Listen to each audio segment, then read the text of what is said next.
Hello મિત્રો, welcome to the Gyanchink YouTube channel. આજના અમારા વિડીયોમાં આપણે કાલા એસાઇનમેન્ટ 2023 જે ધોરણ 12નું ઇંગ્લિશ પેપર 3 છે, સેક્શન ઈ, જેના તમે બધા રાહ જોઈ રહ્યા હતા. ઘણી બધી કોમેન્ટ્સ મારી પાસે આવી હતી તમારી. તમે આટલું બધું જે છે અમારા વિડીયો જુઓ છો અને લાઇક કરો છો એ બદલ તમારા બધાનો ખૂબ ખૂબ આભાર. આવી જ રીતે જો તમે અમને સપોર્ટ કરતા રહીશું તો આવનારા તમામ વિડીયો આપણે જલ્દીથી જલ્દી મૂકવાનો પ્રયત્ન કરીશું. ઠીક છે, તો શરૂ કરીએ આજનો વિડીયો, સેક્શન ઈ. તો આપણે જે છે આ પ્રકારનું જે છે પાયા ચાર્ટ આપવામાં આવ્યું છે, પાઈ ચાર્ટ, એના પરથી આપણે પેરેગ્રાફ બનાવવાનો છે. બરાબર, એક બાજુ ગર્લ્સ છે, એક બાજુ બોયઝ છે.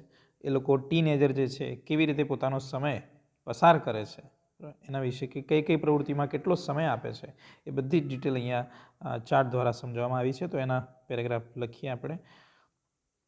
તો કે this pi chart give information about the trend જે અત્યારનો ટ્રેન્ડ છે બરાબર ટીનેજર્સમાં, એના વિશે આપણને માહિતી આપે છે. દેટ હાઉ ધ ટીનેજર્સ સ્પેન્ડનો મતલબ થાય પસાર કરવું, સ્પેન્ડ ધેર ફ્રી ટાઈમ, કેવી રીતે એમનો નવરાશનો સમય પસાર કરે છે એના વિશે માહિતી આપે છે. તો ગર્લ્સનું પહેલાં લખીએ આપણે.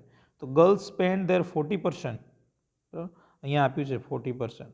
તો girls spend their 40% of the time in watching movies, songs and serials on TV. આ જે આપ્યું છે વોચિંગ મૂવીઝ, તો આપણે અહીંયા લાઈન બનાવીને લખી દીધું કે girls spend there 40% of the time in watching movies, songs, serials on TV. પછી હવે અહીંયા ફરીથી ગર્લ્સ લખવાની જરૂર નથી. શું લખીશું આપણે ગર્લ્સની જગ્યાએ? સર્વનામ, પ્રોનાઉન જેને કહીએ, ધે સ્પેન્ડ 25%, આવી રહ્યું 25%. તો they spend 25% time in reading comics and general knowledge books. બરાબર, આપેલું જ છે, કશું જ આપણે પોતાનું લખતા નથી, જોઈને જ લખીએ છીએ. પછી in the 15% of their time, અને 15% સમયમાં એ લોકો શું કરે છે? 15% સમય, તો કે in the 15% of the time they talk to friends. 15% સમય એ લોકો મિત્રો સાથે વાત કરે છે. And they spend there 10% of time in watching sports on TV. અહીંયા 10% આપ્યું છે. 10% ટાઈમ જે છે એ લોકો સ્પોર્ટ્સ જુએ છે ટીવીમાં. બરાબર.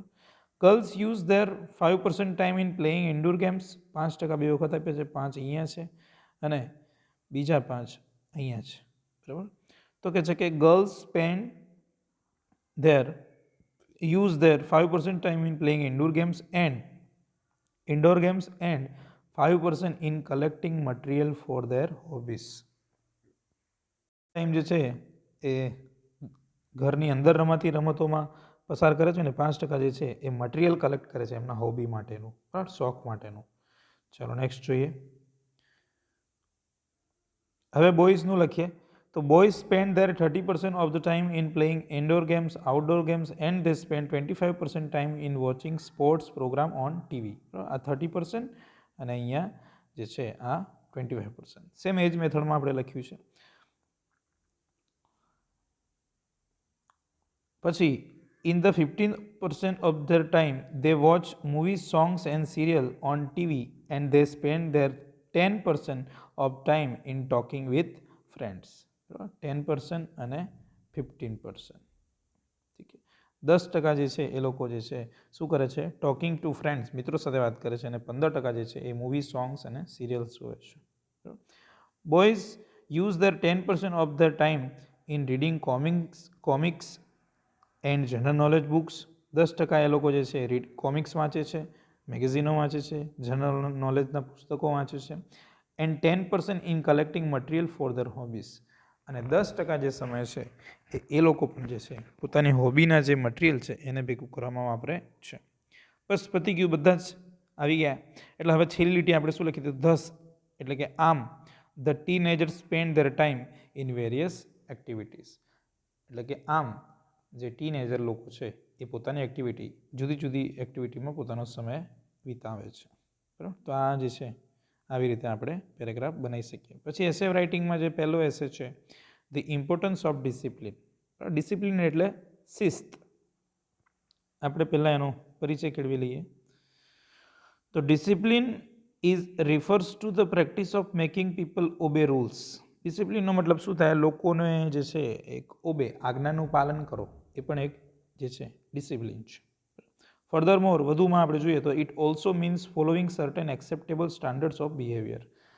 એક જે બિહેવિયરમાં જે એક્સેપ્ટેબલ સ્ટાન્ડર્ડ છે, બરાબર, માની લો કે સાચું બોલવું, શિસ્તમાં રહેવું, વ્યવસ્થિત કપડાં પહેરવા, સીધી રીતે બેસવું, સીધી રીતે ઊભા થવું, બરાબર, વ્યવસ્થિત હલનચલન કરવું, બોડી લેંગ્વેજ વ્યવસ્થિત રાખવું, આ પણ એક ફિઝિકલ ડિસિપ્લિન છે, બરાબર. તો આવા જે સ્વભાવમાં માની લો કે તોછડું ન બોલવું, સ્વિફ્ટલી બોલવું, બરાબર, સ્વીટલી બોલવું, તો આ બધા જે છે એ સ્ટાન્ડર્ડ ડિસિપ્લિનના ગુણો છે. તો એ બધા જ આપણે જે છે એ ડિસિપ્લિનમાં સામેલ કરીએ છીએ.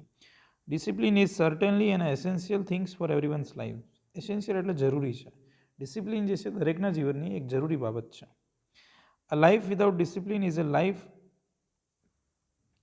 without discipline is a life of fun of chaos. શું કહે છે કે ફૂલ ઓફ કેઓસ. બરાબર, લાઈફ કેવી છે? કેઓસ. કેઓસ એટલે અંધાધૂંધ ભર્યું છે, બરાબર, એન્ડ કન્ફ્યુઝન.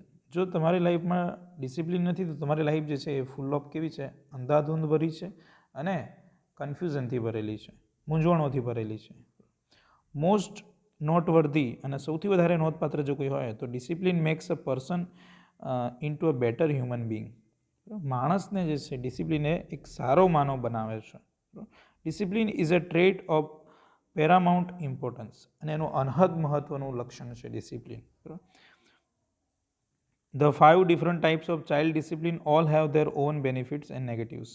5 પ્રકારની જે છે ચાઇલ્ડ ડિસિપ્લિન આવે છે અને બધાને કહે છે કે પોઝિટિવ પાસા છે અને નકારાત્મક પાસા પણ છે. And it relies on a parents temperament. અને કોના પર આધાર રાખે છે? પેરેન્ટ્સ, માતા પિતાના મિજાજ ઉપર આધાર રાખે છે. ટેમ્પરામેન્ટ એટલે મિજાજ. And a child's temperament to decide which one will work best. અને એ જે છે ચાઇલ્ડ, બાળક પર પણ આધાર રાખે છે કે કઈ ડિસિપ્લિન એના માટે બેસ્ટ એને લાગે છે. બરાબર, બધાની ડિસિપ્લિનની લેંગ્વેજ એટલે કે એની જે માન્યતા, એનો મિનિંગ અલગ અલગ હોય. બરાબર, કોઈને આવી રીતે બેસવું અથવા તો પર્ટિક્યુલર રીતે વાત કરવી એને ન મજા આવે, એને ન સારું લાગે, તો બીજાને એ જ વસ્તુ ડિસિપ્લિનમાં લાગતી હોય. બરાબર, તો એ દરેક વ્યક્તિએ થોડું ઘણું જે છે ઓપિનિયન બદલાતા રહે છે. It is very personal decision for each individual family. દરેક વ્યક્તિગત ફેમિલીમાં દરેક વ્યક્તિ માટે અલગ અલગ જે છે એ મહત્ત્વ ધરાવે છે. Types of discipline. ડિસિપ્લિનના પ્રકાર, બરાબર, મુદ્દો પૂછ્યો જ છે લોકોએ. 5 પ્રકારની છે. એક positive discipline, gentle discipline, boundary base discipline, behaviour modification અને ઇમોશન કોચિંગ. લાગણીશીલ વર્તનની, પછી બાઉન્ડ્રી એક અમુક મર્યાદાઓવાળી, જેન્ટલ એટલે એકદમ બિલકુલ સહજ પ્રકારની જે ઉમદા જેને કહેવાય, બરાબર, એવી પ્રકારની શિસ્ત, અને પોઝિટિવ એટલે હકારાત્મક શિસ્ત. આ જે છે એના મુખ્ય 5 પ્રકાર છે. નેક્સ્ટ જોઈએ તો first of all, discipline helps N individual in becoming more focus. Furthermore, a person of discipline trains to have such a better focus on his work, activities or goals. અને વ્યક્તિ જે છે એને ડિસિપ્લિન એને વ્યક્તિગત રીતે મદદ કરે છે ઇન બિકમિંગ મોર ફોકસ. તમારું ધ્યાન વધારે તમને ફોકસ કરવામાં પણ મદદ કરે છે. ફર્ધરમોર અને વધુમાં, a person of discipline tends અને વ્યક્તિ જે ડિસિપ્લિનમાં છે એ લંબાય છે ક્યાં સુધી? To have a much better focus on his work. એ પોતાના કામ પર વધારે ધ્યાન આપી શકે છે, એક્ટિવિટીઝ પર ધ્યાન આપી શકે છે, પોતાના ગોલ ઉપર ધ્યાન આપી શકે છે. Discipline makes a person avoid distractions of various kinds. પણ ડિસિપ્લિનના કારણે બીજા જે બધાના અવરોધો હોય છે એનાથી વ્યક્તિ જે છે એ શું થાય છે? અવરોધાય છે, અવરોધોથી દૂર રહે છે. બરાબર, a feeling of sincerity and seriousness comes due to discipline. તમે ડિસિપ્લિનમાં હો તો તમને એક સિરિયસનેસ જોવા મળે, તમને એક સિન્સિયરિટી પણ જોવા મળે. બરાબર, તો એ જે છે એનો બેનિફિટ છે.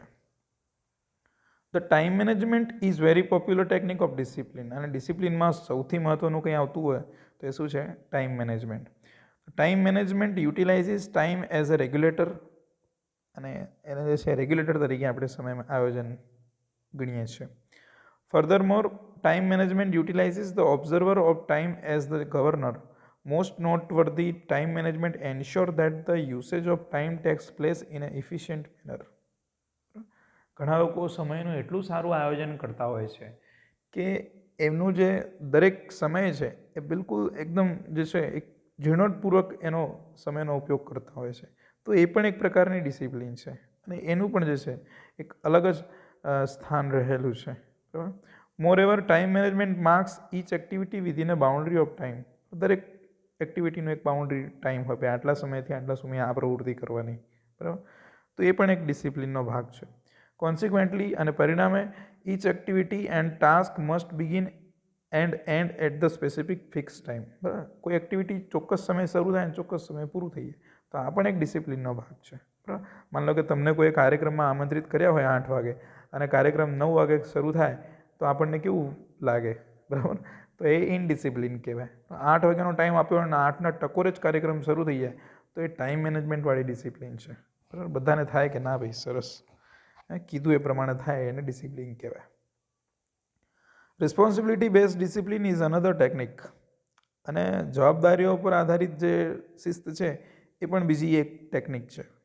Furthermore this technique coopts members of an organisation to understand remedies for an problem.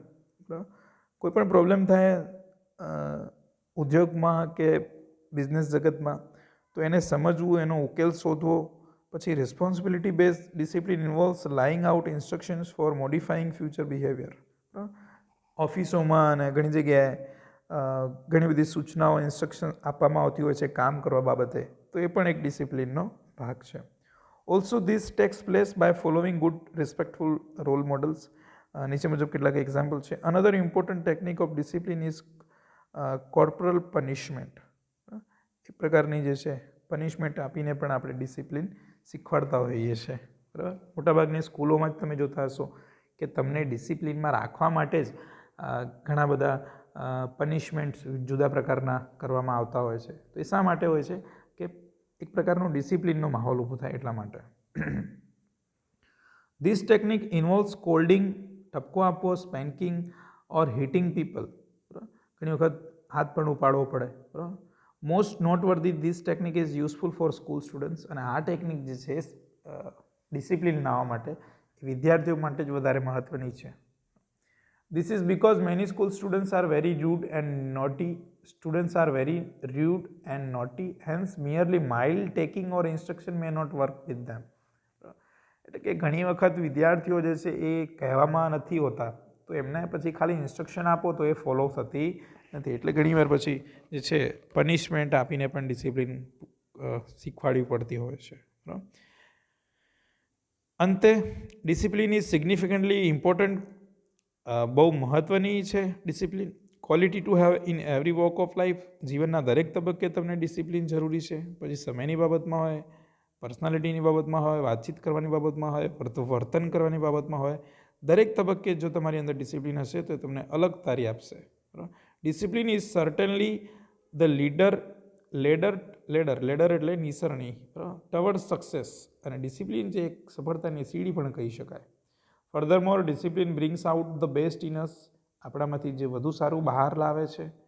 Most નોટવર્ધી, સૌથી વધુ નોંધપાત્ર કંઈ હોય તો કે discipline keeps our body, mind and soul under control. Discipline જે છે આપણું શરીર, આપણું મન અને આપણી જે આત્મા છે એને જે છે શું કરે છે, કંટ્રોલમાં રાખે છે. નેક્સ્ટ જોઈએ ગ્લોબલ વોર્મિંગ. બીજો નિબંધ કયો છે? Global warming.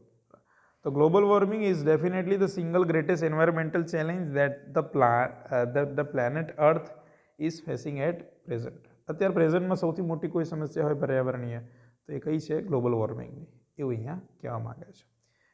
It is essential to understand the gravity of the situation.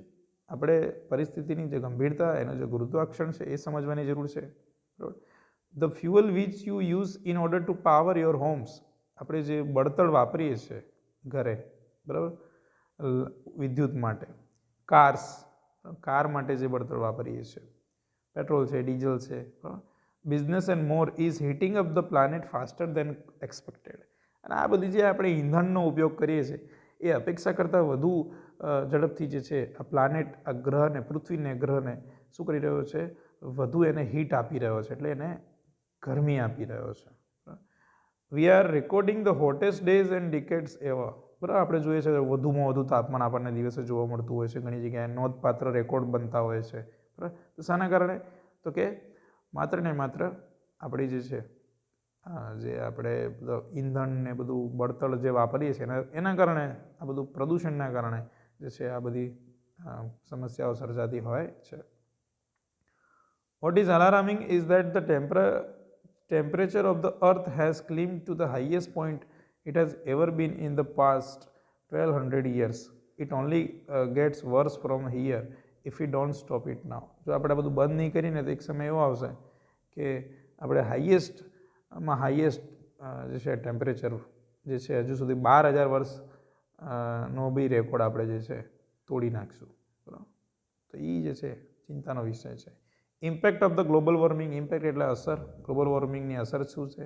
તો કે as the planet is getting hotter, જેવી રીતે પૃથ્વીનો ગોળો જે છે એ વધુ ને વધુ ગરમ થઈ રહ્યો છે.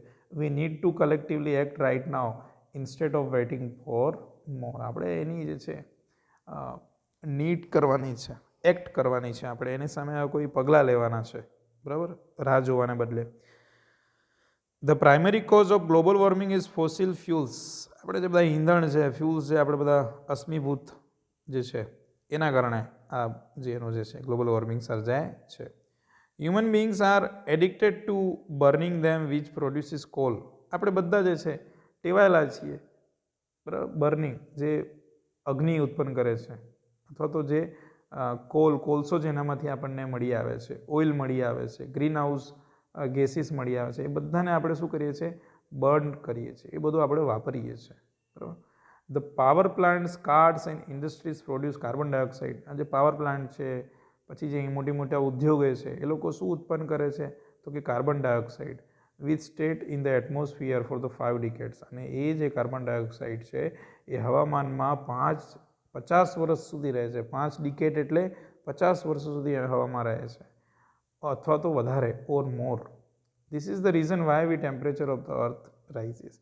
અને આના કારણે જે છે પૃથ્વીનું ટેમ્પરેચર દિવસે ને દિવસે વધતું જાય છે. તો આ સમસ્યા દૂર કરવા માટે આપણે શું કરી શકીએ? તો વેઝ ટુ ટેકલ. એને ટેકલ કરવા માટે the time is now two do something to prevent global warming. Prevent કરવાની જરૂર છે હવે, એટલે કે અટકાવવાની જરૂર છે ગ્લોબલ વોર્મિંગને. અધરવાઇઝ નહીંતર શું થશે? It will be ઇરરિવર્સેબલ. એ પછી ક્યારેય ફરીથી ઇરરિવર્સ નહીં થાય. ઇરરિવર્સ એટલે કે ફરીથી એને પાછું નહીં લાવી શકાય. Electricity and transportation contribute largely two global warming.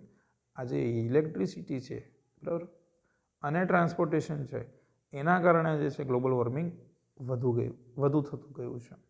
So we must begin there. તો ત્યાંથી જ આપણે શરૂ કરવું પડશે. It is important to note that there is no silver bullet and we must. એટલે એવું કોઈ જાદુઈ બટન નથી કે આપણે બંધ કરી દઈશું ગ્લોબલ વોર્મિંગ. બરાબર. તો we must all come together. આપણે બધાએ ભેગા થઈને ટેકલ કરવાનો છે પ્રોબ્લેમ એઝ અ હોલ, સમગ્રપણે. Every home, business, industry, individual effort is required to tackle this crisis. દરેક ઘરથી, બિઝનેસ ઉદ્યોગથી, ઇન્ડસ્ટ્રી, પછી વ્યક્તિગત પ્રયત્નોથી આપણે જરૂર છે આ પ્રોબ્લેમને સોલ્વ કરવાની. As a coal produces tons of carbon. કોલમાંથી શું નીકળે છે? કાર્બન ડાયોક્સાઇડ એન્યુઅલી દર વર્ષે. We need to find ways to clean up coal. આપણે એને જે છે એનો યોગ્ય નિકાલ થાય એના રસ્તા શોધવાના છે. We can also tackle global warming by beginning with putting agriculture in the system. આપણે એગ્રીકલ્ચરની મદદથી, કૃષિ જગતની મદદથી પણ આપણે એ ગ્લોબલ વોર્મિંગનો પ્રશ્ન હલ કરી શકીએ. ત્યાંથી શરૂઆત કરી શકીએ સિસ્ટમમાં. We must encourage farmers. આપણે ફાર્મર લોકો, ખેડૂતોને એન્કરેજ કરવાના છે, એમને પ્રોત્સાહિત કરવાના છે to adapt the greener farming practice. બરાબર. હરિયાળી ક્રાંતિ તરફ એ લોકો આગળ વધે એ માટે આપણે એમને જે છે પ્રેરિત કરવાના છે. ફોર ઇન્સ્ટન્સ, દાખલા તરીકે, they must still land less. એ લોકો જે છે ભૂમિનું ઓછું ખેડાણ કરે. And plant trees on vacant land. અને જે એ લોકો છે પ્લાન્ટ ટ્રીઝ ક્યાં ઉગાડે? તો કે વેકેન્ટ, જે ભૂમિ ખાલી છે ત્યાં એ લોકો જે છે શું ઉગાડે? વૃક્ષો ઉગાડે. એવા એમને જે છે આપણે પ્રેરિત કરી શકીએ. અંતે જોઈએ તો on individual level also we must work to adopt a greener and healthier lifestyle. આપણે પણ લાઇફસ્ટાઇલ પણ આપણે જે છે એ ગ્રીનર હોવી જોઈએ, હેલ્ધી લાઇફસ્ટાઇલ હોવી જોઈએ. Try to drive less and walk more. જરૂર ના હોય તો વાહનનો ઉપયોગ ન કરીએ, ચાલતા જઈએ. ટેક પબ્લિક ટ્રાન્સપોર્ટ, અથવા તો આપણે પબ્લિક ટ્રાન્સપોર્ટનો ઉપયોગ કરીએ, બસમાં જઈએ, ટ્રેનમાં જઈએ. બરાબર. Get in to the habit of recycling and avoid અનનેસેસરી wastage of goods. આપણે ઘણી વખત માલ સામાનનો જે છે ભંગાર થતો હોય જ્યાં ત્યાં નાખી દઈએ છીએ, એની જગ્યાએ એને રિસાયકલ કરાવીએ, એનામાંથી વેસ્ટમાંથી બેસ્ટ બને એવા પ્રયત્નો કરીએ. Save electricity by switching off appliances when not in use. જ્યારે આપણે વીજળીનો ઉપયોગ ન કરતા હોઈએ તો લાઇટ પંખા બંધ કરી દઈએ. Most importantly plant trees as a single tree can absorb 1 ton of carbon dioxide in the life line. બરાબર, તો વધુ વૃક્ષો વાવીએ જેથી કાર્બન ડાયોક્સાઇડ જે છે એનું પ્રમાણ ઘટે. 10 remember the change begins with you. અને યાદ રાખો કે શરૂઆત હંમેશા તમારાથી જ થાય છે. બરાબર, તો આ જે છે એસે છે. હવે આપણે સ્પીચ જોઈ લઈએ. Speech of the state of the democracy in India. Speech જે છે તમારે ડેમોક્રેસી લોકશાહી ભારતમાં આ વિષય પર સ્પીચ આપવાની છે, તો એ જોઈ લઈએ. Good morning to our honorable principal, respected teachers and my fellow students. I would like to thank my class teacher for giving me this opportunity to speak on the topic that is the state of democracy in India today. આજે ડેમોક્રેસીની શું સ્થિતિ છે એના વિશે આજે હું વાત કરવાનો છું. ઉપસ્થિત તમામને મારા નમસ્કાર, ગુડ મોર્નિંગ, અને મને જે તક આપી છે માટે ક્લાસ ટીચરનો આભાર માનું છું. First of all, democracy refers to a system of government. ડેમોક્રેસીનું શાને ઉલ્લેખિત કરે છે તો કે એક સિસ્ટમ છે ગવર્મેન્ટની, where the citizen exercise power by voting. જ્યાં જે છે સિટીઝન એટલે નાગરિક એ પોતાનો જે મતનો પાવર છે એનો ઉપયોગ કરે છે. બરાબર. Democracy holds a special place in India. ભારતમાં જે છે ડેમોક્રેસીની એક અલગ જ જગ્યા છે, એક અલગ જ મહત્ત્વ છે. ફર્ધરમોર, વધુમાં જોઈએ તો India without a doubt is the biggest democracy in the world. આપણે સૌથી મોટી લોકશાહી ધરાવતો દેશ છે ભારત. બરાબર, એમાં કોઈ શંકાને સ્થાન નથી. Also the democracy of India is derived from the constitution of India. અને એનો અધિકાર આપણને ક્યાંથી મળ્યો છે તો કે આપણા ભારતના બંધારણમાંથી મળ્યો છે. After suffering at the hands of British colonial rule. British શાસનની જે આપણે પીડા ભોગવી આપણે, India finally become the democratic nation in 1947. 1947માં આપણો દેશ આઝાદ થયો, ત્યારથી લઈને આપણા દેશમાં આઝાદી ના સમયથી જ આપણી પાસે જે છે લોકશાહી છે. Most noteworthy Indian democracy since independence day is infused with the spirit of justice, liberty and equality. અને આપણી જે લોકશાહી છે એમાં વધુને વધુ ન્યાય, સ્વતંત્રતા અને સમાનતા, આ ત્રણેય શબ્દો જે છે ઉમેરાયા છે આઝાદી પછી, અને આપણને જોવા પણ મળે છે. પછી the rule of the majority, એટલે મેજોરિટી જે હોય લોકશાહીમાં એનું શું થાય, શાસન આવે.